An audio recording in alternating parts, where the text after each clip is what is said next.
সদ্যই Ramayana cinema trailer মুক্তির পরে সীতার চেয়ে শূর্পণখা কেন বেশি সুন্দরী এ বিষয় নিয়ে অনেকে চর্চা করছেন। তো আজকে এই ভিডিও তৈরি করছি শূর্পণখার উপরে। শূর্পণখা সম্পর্কে ছিলেন রাবণের বোন। তার পিতার নাম ছিল বিশ্রবা এবং তার মাতার নাম ছিল বৈকশী। সংস্কৃত শব্দ শূর্প, যার অর্থ হলো ধান ঝাড়ার কুলা।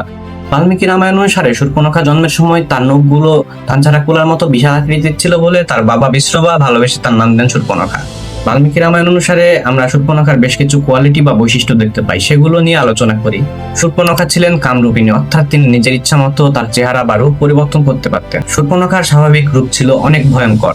তার মুখমণ্ডল ছিল বিশাল আকৃতি, বড় দাঁত, বিশাল আকারের পেট, রক্তলাল চোখ, বড় বড় নখ, বিশৃঙ্খল চুল এবং বিশাল দেহের অধিকারিণী ছিলেন শূর্পণখা। শূর্পণখা রামকে দেখে এত ইমপ্রেস হন যে তিনি সরাসরি রামকে গিয়ে বিয়ের প্রস্তাব দেন। কিন্তু রাম শূর্পণখার সেই প্রস্তাব প্রত্যাখ্যান করে তাকে জানান যে রাম হচ্ছেন এক পত্নী ব্রত, অর্থাৎ তার জীবনে তিনি মাত্র একজন নারীকে বিয়ে করবেন এবং তাকে নিয়ে সংসার করতে চান। এরপর তিনি লক্ষণকে দেখিয়ে তার কাছে প্রেম নিবেদনের কথা শূর্পণখাকে জানান।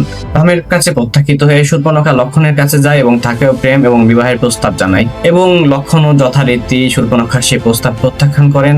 এতে করে শূর্পণখা ভীষণ রকম ক্রোধিত বা রাগান্বিত হন এবং তিনি রাগান্বিত হয়ে সীতাকে হত্যা করতে উদ্যত হন। এমন অবস্থায় লক্ষণ তার নাক কেটে দেয় এবং এখান থেকে রাম এবং রাবণের দ্বন্দ্ব বা যুদ্ধের শুরু হয় বললেও ভুল হবে না। তো যেরকম আলোচনা করলাম, শূর্পণখা আসলে ছিলেন কামরূপিণী, অর্থাৎ তিনি ইচ্ছে মতো নিজের রূপ বা চেহারা পরিবর্তন করতে পারতেন এবং তিনি এই সুন্দর চেহারা নিয়েই রামের কাছে প্রেম প্রস্তাব দিতে গিয়েছিলেন। শূর্পণখা নিয়ে তৈরি আমার এই ভিডিও আপনাদের কেমন লাগলো অবশ্যই নিচে কমেন্ট করে জানাবেন। আর আমার চ্যানেলে নতুন হলে অবশ্যই সাবস্ক্রাইব করবেন, শেয়ার করবেন, ফলো করবেন এবং আমার পাশে থাকবেন। বাই।